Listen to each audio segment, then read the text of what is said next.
하나님이 세상을 창조하실 때 마지막에 사람을 만드셨지요. 어떻게 만드셨습니까? 하나님의 영을 불어넣으셔서 하나님의 모양과 형상으로 하나님 닮게 만드셨습니다. 히브리어로 사람이 뭐라고 되어 있냐면 아담이라고 되어 있어요.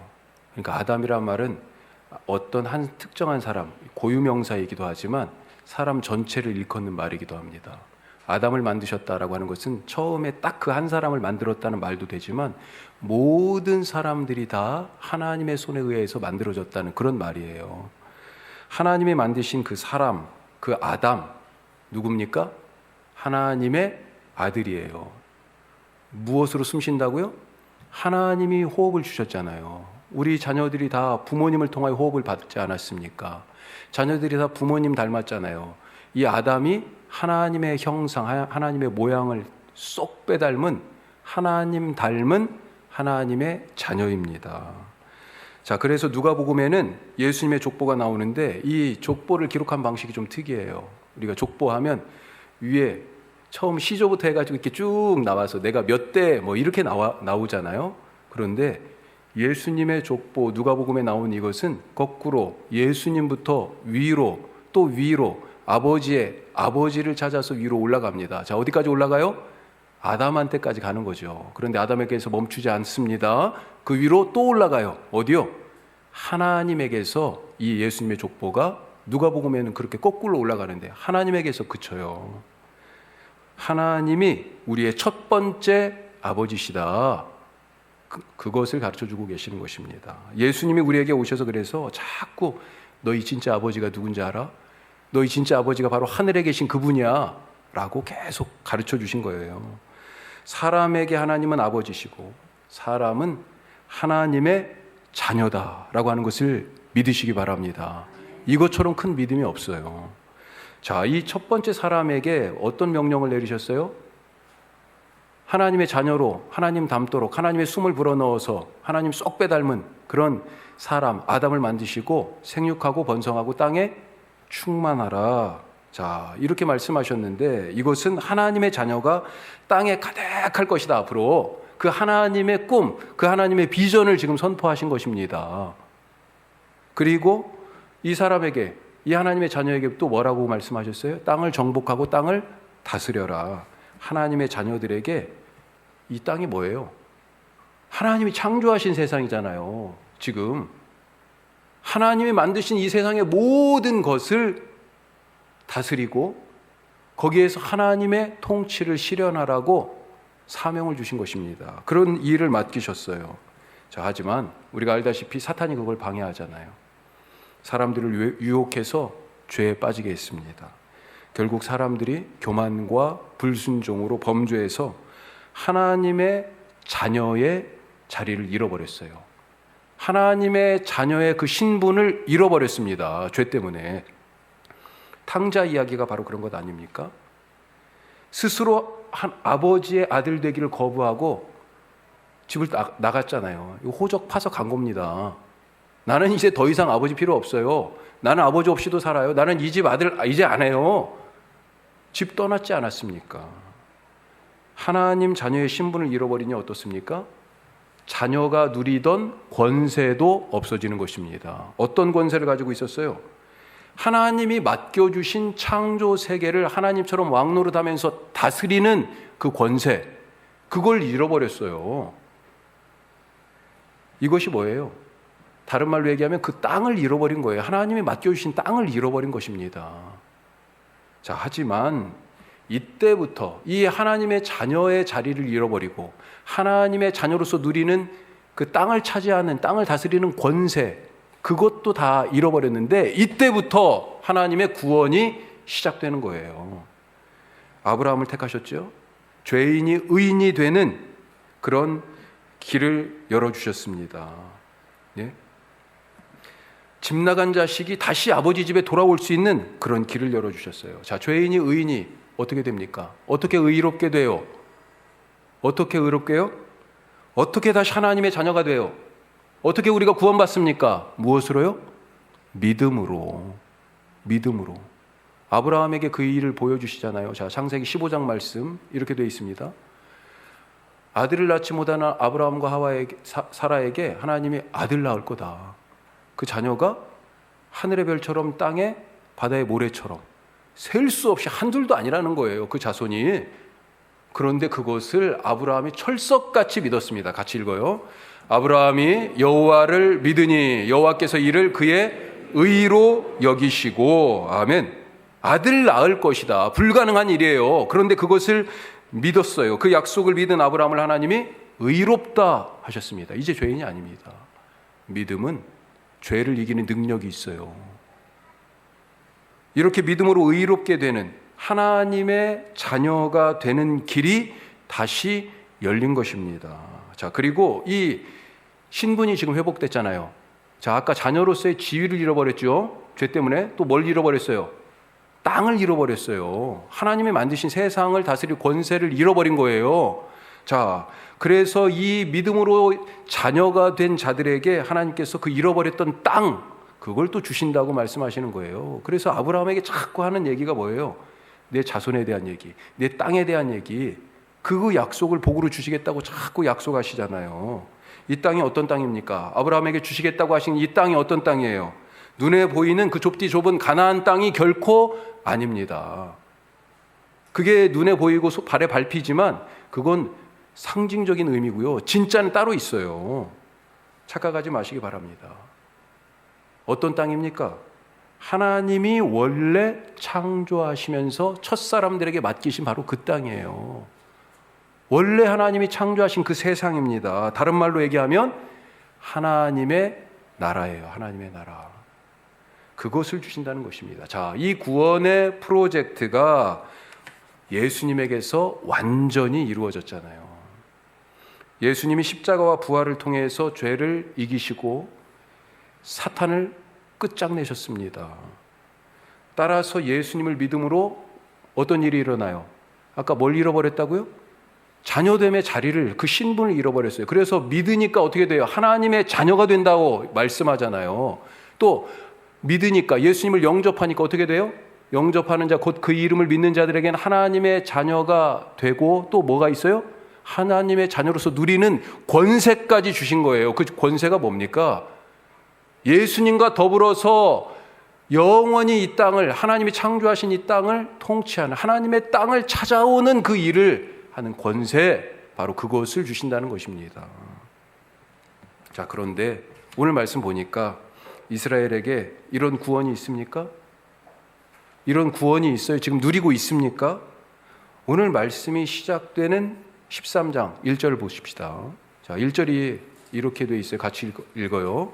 이스라엘 자손이 다시 여호와의 목전에서 악을 행하였으므로 여호와께서 그들을 40년 동안 블레셋 사람의 손에 넘겨주시니라. 이스라엘이 누구입니까? 구원받은 하나님의 자녀들이잖아요.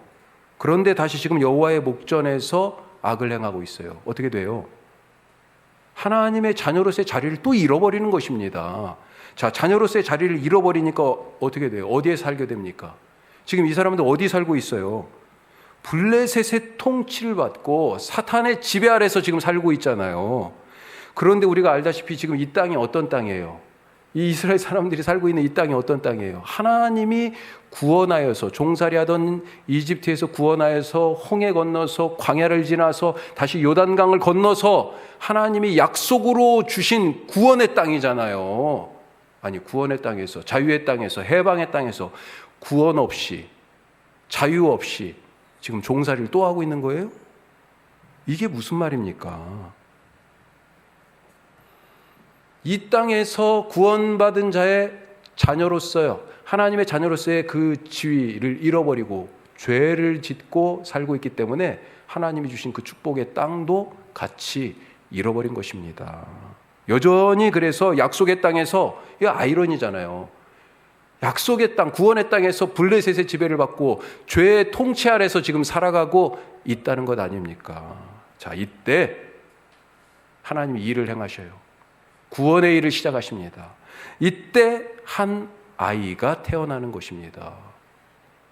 그리고 하나님은 이 아이를 통해서 다시 구원하십니다. 이 아이가 누굽니까? 이 사사기 13장이 이제 오늘부터 시작하는 말씀이에요. 예. 이 사사기 13장에서 시작하는 이 말씀의 주인공이 누구예요? 그렇죠. 집에서 다 읽고 오셨어요?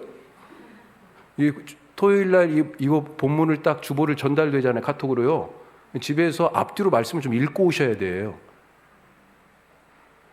앞뒤로 꼭 읽고 오세요. 그래서 이런 말씀을 가지고 이제 내일 말씀을 나누시는구나. 성경을 좀 읽고 오셔야지. 갑자기 여기 와가지고 이게 무슨 말씀인지도 모르고 막 설교를 들으면 이게 앞뒤가 헷갈리잖아요. 삼손입니다. 삼손, 이 아이가.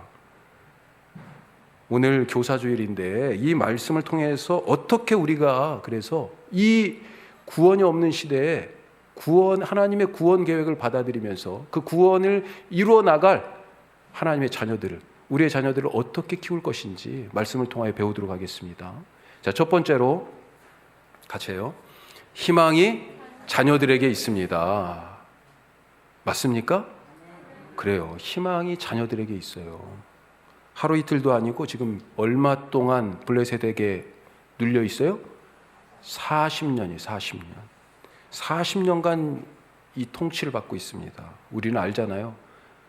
바로 한 세기 전에 36년간 다른 민족의 통치를 받았었잖아요. 자존심 상하죠. 그거 생각만 해도 막 우라통이 터지고, 지금도 축구만 해도 무조건 이겨야 되는 거잖아요. 예? 누군가가 아무 때나 우리 집에 들어와서 마음대로 냉장고 열어가지고 막 꺼내 먹고 내 침대에서 자고 가고, 예? 나는 잘 데가 없어요. 내 물건 막 갖다 쓰고 내가 쓰려고 보니까 다 부서졌어요. 없어.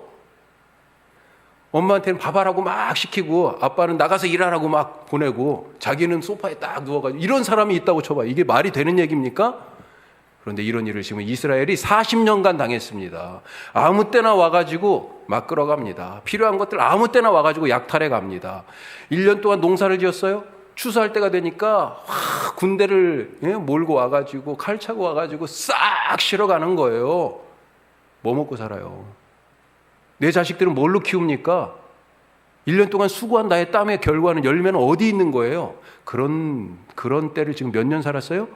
40년을 살았어요. 예전 일제 때도 다 그런 얘기 들었잖아요. 나중에는 전쟁 끄트머리에는 철, 쇠 이런 게 부족하니까 집에 있는 숟가락 하나까지 다, 놋그릇까지 다 그렇게 가져갔다고 그러잖아요. 그런 일들이 지금 이 이스라엘 나라 가정 가운데 있는 것이에요. 자, 이런 사람들이 지금 어디에서 구원의 희망을 찾을 수 있을까요? 구원받을 수 있다, 이 통치를 벗어날 수 있다, 이게 꿈이나 꿀 수 있는 얘기입니까? 아무런 힘도 없는데. 하나님은 구원의 가능성, 희망이 없는 절망의 그 시대에 구원의 희망으로 지금 이 아이를 주신 것입니다.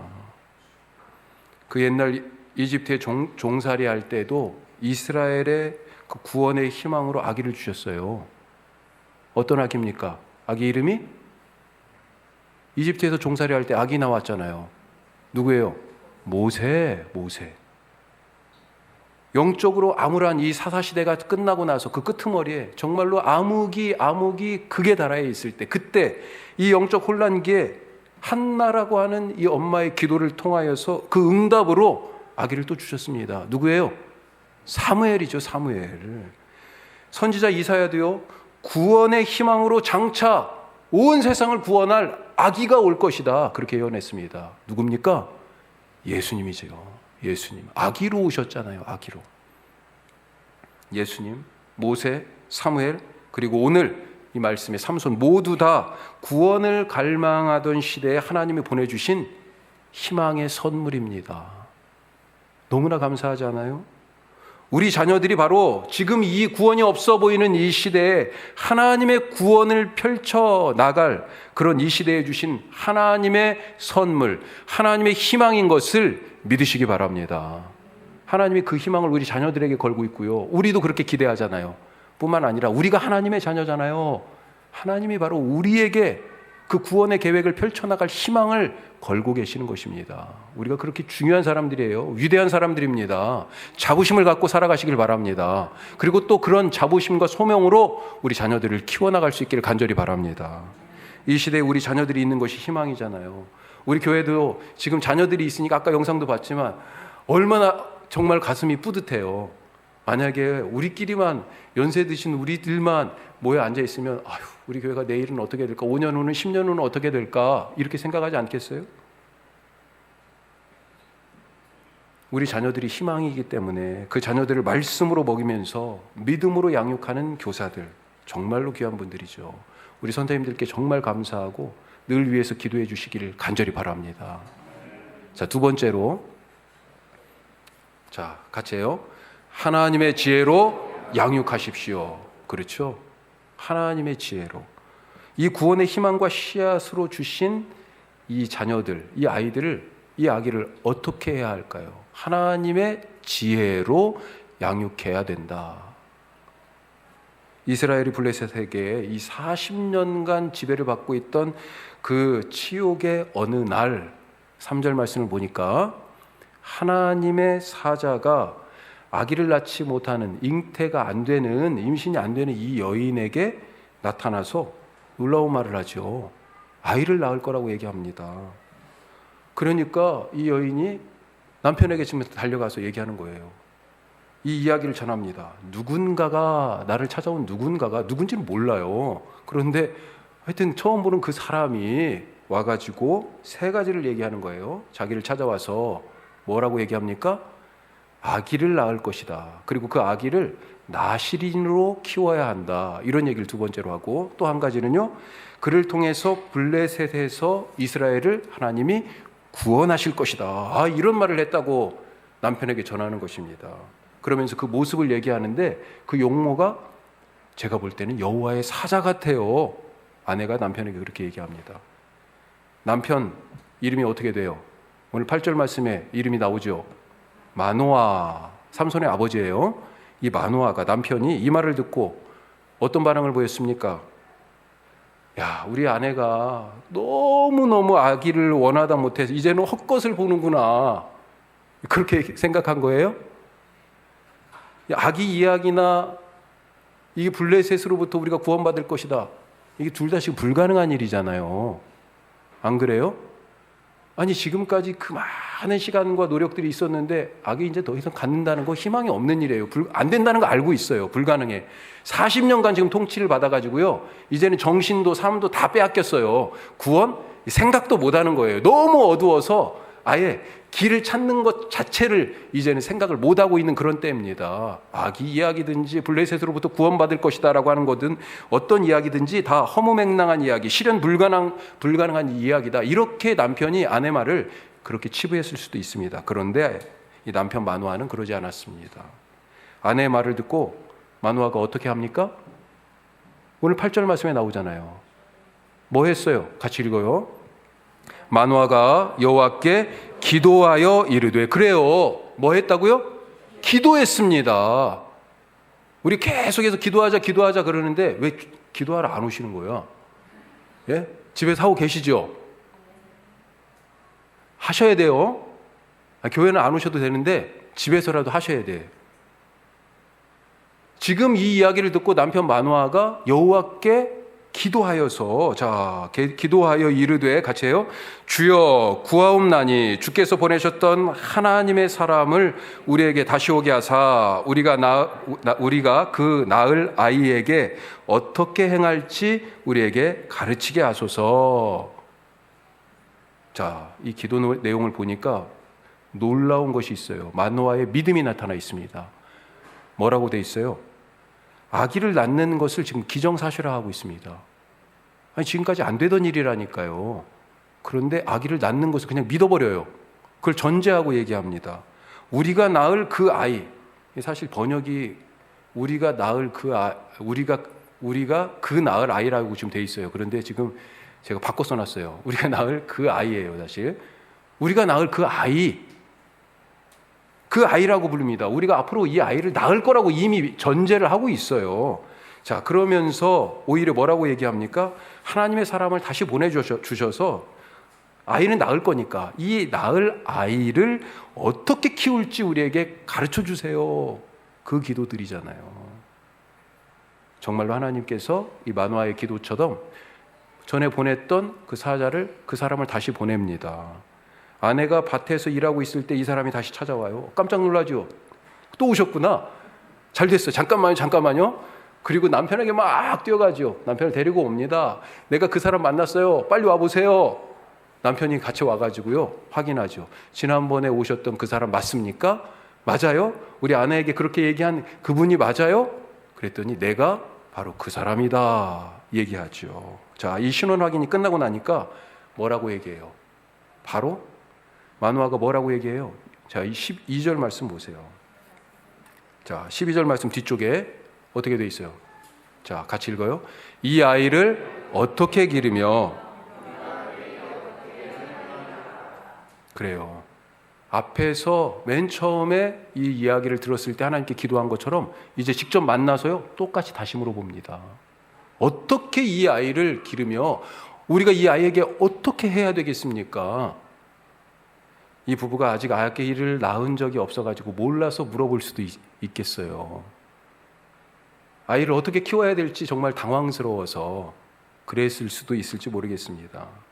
그런데 요즘 우리 엄마들이 생각하면 꼭 그런 것만은 아닐 거다 이런 생각이 들어요. 예전에는 모르면 누구한테 물어봤습니까? 먼저 해본 사람, 그렇죠? 특히 바로 어른들에게 물어봤어요. 특히 아이를 낳고 키우는 것들 다 어른들이 가르쳐 주셨죠. 도와주시고. 그런데 요즘 우리 젊은 분들은 어떻습니까? 어른들보다 더 잘 알아요. 어른들이 오히려 배워요. 여기저기 책이며 인터넷이며 맘카페며 지식이 무궁무진합니다. 예? 마노아와 아내가 이 아기를 어떻게 키우는지 물어볼 사람이 없어가지고 지금, 예? 어떻게 키울지 알려주세요. 이렇게 지금 질문하고 있는 것일까요? 아니라는 거죠. 인생에 있어서 하나님께 방법을 묻는 자가 가장 지혜로운 자인 것을 믿으시기 바랍니다. 지식은 시간과 노력을 들이면 쌓아지지만 지혜는 그렇지 않습니다. 우리 아기가 언제 며칠 되면, 지금 태어난 지 며칠 되면 한번 뒤집을까? 언제쯤 되면 이런 일을 할까? 뭐 이렇게 다 찾아보고 책도 보고 하니까 그 지식들이 있어요, 머릿속에. 지식은 시간을 들이고 노력을 들이면 쌓아집니다. 하지만 지혜는 그렇지 않아요.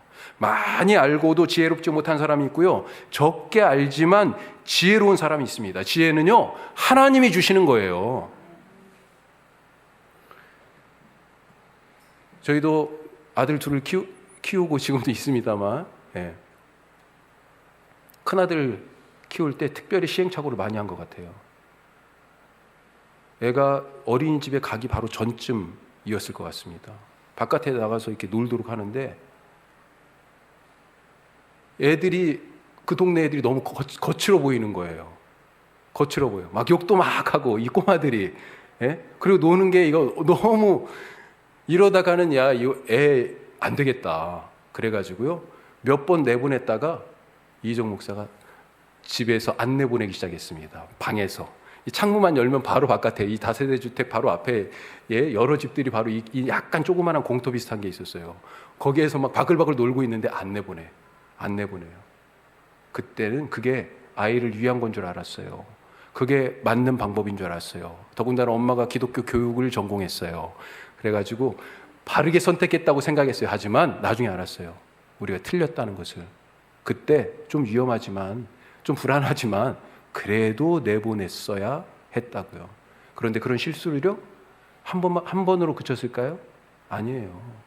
잘 알고 있다고 생각했는데, 저는 사실은 저희 큰아들하고 그 몇 번의 하나님께서 주신 기회들이 없었다고 그러면 지금 아마 제대로 지금 관계가 안 됐을 거예요, 진짜. 예. 무슨 큰일이 나도 났을 거다, 그렇게 생각해요. 그런데 그때마다 네가 정말 제대로, 네가 원하는, 네가 맞다고 생각하는 그 방법이 맞는 것인지 하나님이 자꾸 도전을 주신 그런 부분들이 있어요. 참 감사해요. 왜 마노아가 여호와의 사자에게 이 아이를 어떻게 키울지 양육의 방법을 물었겠습니까? 사실 얘기해 줬잖아요. 어떻게 키우라고 되어 있습니까? 나시린으로 키워라, 이렇게 되어 있어요. 나시린 무엇입니까? 겉으로는 죽는 날까지 포도주나 독주를 마시지 말고, 그리고 머리도 깎지 말고 부정한 것을 먹지도 말라. 이렇게 지금 구체적인 지침까지도 줬습니다. 그런데 이것은요, 뭐예요? 형식이고요. 진짜 의미가 따로 있습니다. 자, 7절 말씀 보세요. 7절 말씀에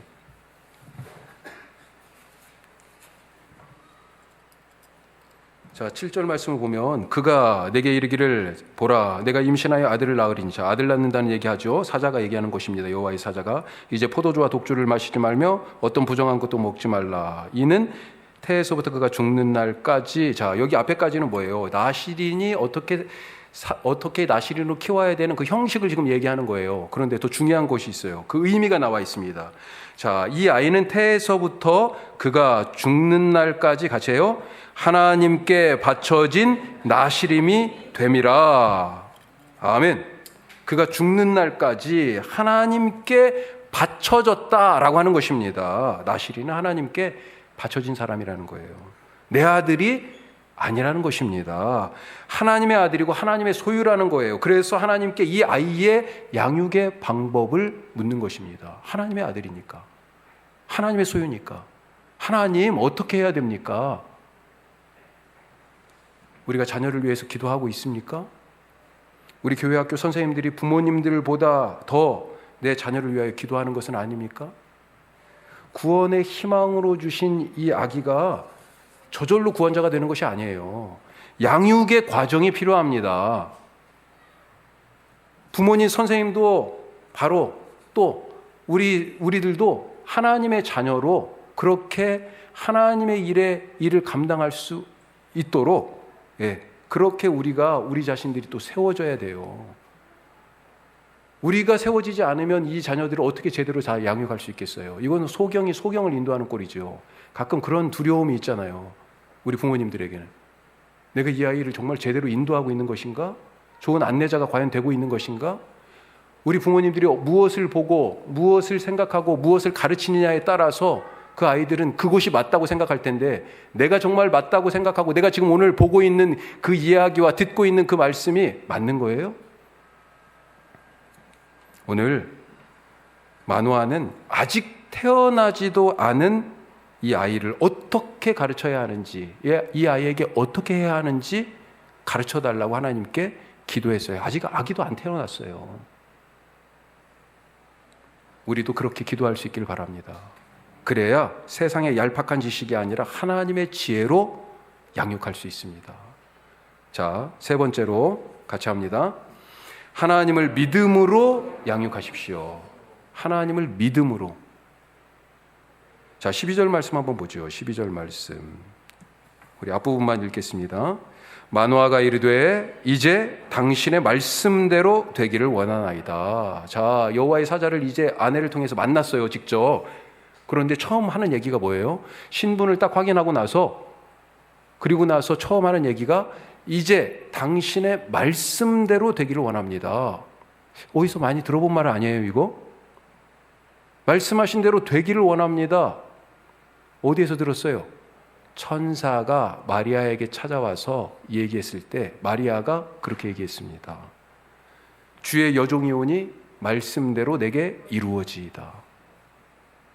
사실 마리아에게는 천사가 전한 이 말의 무게가 너무 무거웠잖아요. 이 말을 제게서 이 말씀이 이루어지기 원합니다. 이렇게 흔쾌히 오케이 그렇게 하기가, 아멘 하기가 그게 쉬운 말이었습니까? 정혼만 하고 아직 요셉이라는 남자하고 정혼을 했는데 정혼만 하고 아직 잔 적이 없어요.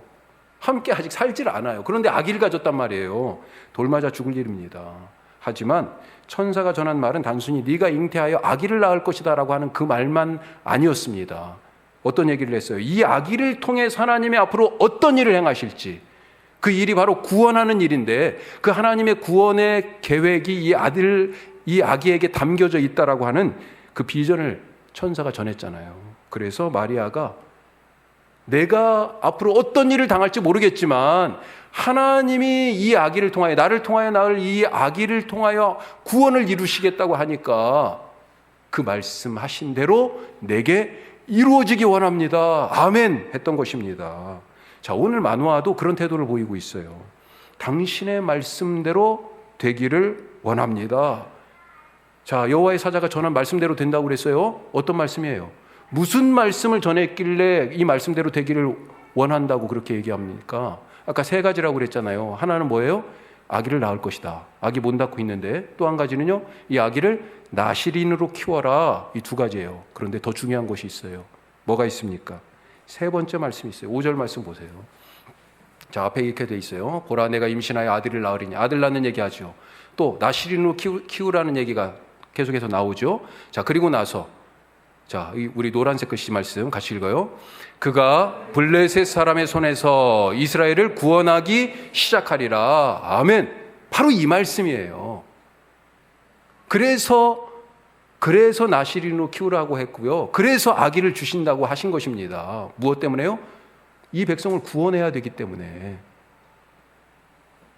마누아가 믿었던 말씀은 단지 자기 평생의 소원이었던 아들 주신다. 아이고, 아들 주시는군요. 아멘. 이거 아니에요, 이거. 하나님이 단지 내 소원 풀이를 위한 알라딘의 요술램프에서 나오는 지니와 같은 그런 분이 아니란 말입니다. 마누아는 하나님이 이 아이를 통해서 펼치실 앞으로의 그 구원을 믿은 것입니다. 그 구원의 일을 행하시는 하나님을 믿은 거예요. 이 아이가 앞으로 이스라엘의 희망, 이스라엘의 구원자, 하나님의 구원의 도구가 될 것을 믿었어요. 그리고 믿음으로 이 아이를 키운 것입니다. 마누아가 아이를 볼 때마다 이 아이에게서 무엇을 보았겠습니까? 우리가 오랜만에 애들 보면 뭐라 그래요?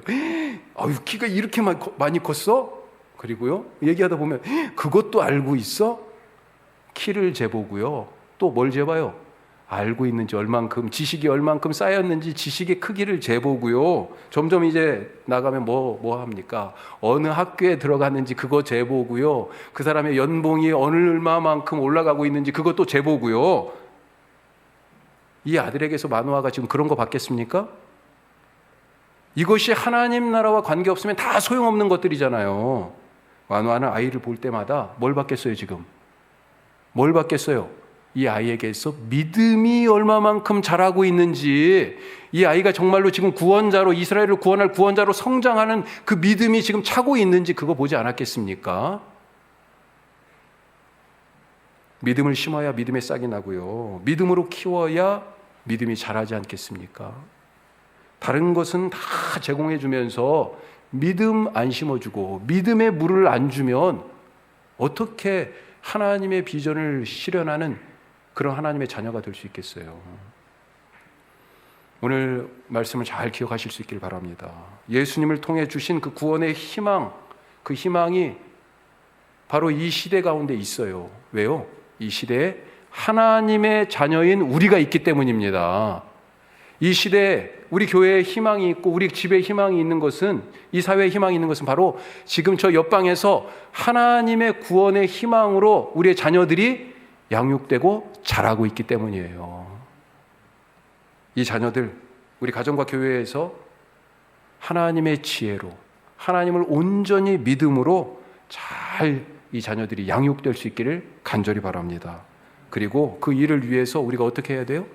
하나님, 어떻게 우리가 우리 자녀들에게 해야 할지 우리에게 가르쳐 주시옵소서. 뿐만 아니라 우리가 어떻게 하나님의 자녀로 이 시대의 구원의 희망으로 예수님의 그 구원을 선포하며 살아가야 할 것인지 주님, 우리에게 가르쳐 주시옵소서. 그렇게 기도하는 우리 모두가 될 수 있기를 주님의 이름으로 축복합니다. 기도하겠습니다.